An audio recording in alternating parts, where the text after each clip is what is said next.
শ্রীকান্ত গার্ডেনে আপনাদেরকে শুভেচ্ছা। আপনাদেরকে দেখাবো, আগের দিন দিয়েছিলাম 15 সুফলা। আজ আপনাদেরকে দেখাবো চন্দ্রমল্লিকার ডোক কাটা। এই যে বলেছিলাম না 3-4 দিন পরে ডোক কাটবেন, আপনারা এই দেখুন 3-4 দিন পরে যে গাছ আমার দেখুন এরকম হয়ে গেছে। এরকম হয়ে গেলে আপনারা এই যে 4 পাতা রেখে এই ডোকটা কেটে দেবেন।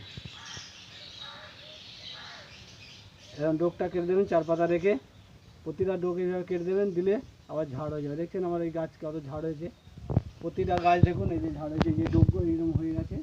এরকম দেখে দেখে কেটে দেবেন। কাটার পরে 1 সপ্তাহ পরে আপনারা খোল পচিয়ে, খোল আর ডিএপি দেবেন, অল্প করে দিয়ে পচিয়ে একসাথে জলটা দিয়ে দেবেন। আর দেখুন খোল পচার সাথে আপনারা একটু গোবরও দিতে পারেন, কাঁচা গোবর যদি পাশে কোথাও পায়, কাঁচা গোবরও দিয়ে 4-5 দিন পচানোর পরে তারপরে দেবেন। দিলে তাহলে গাছের গ্রোথটাও ভালো থাকবে, সুন্দর হবে।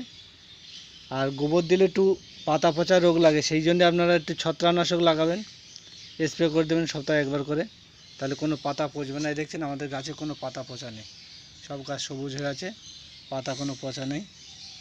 আর এটা ভালো লাগে থাকলে লাইক, কমেন্ট, শেয়ার করবেন। নতুন নতুন ভিডিও পেতে সাবস্ক্রাইবটা করবেন। আমি যখন খোল পচা দেবো তখনও আপনাদেরকে ফোন করে দেখাবো, ফোনে ভিডিও করে দেখাবো।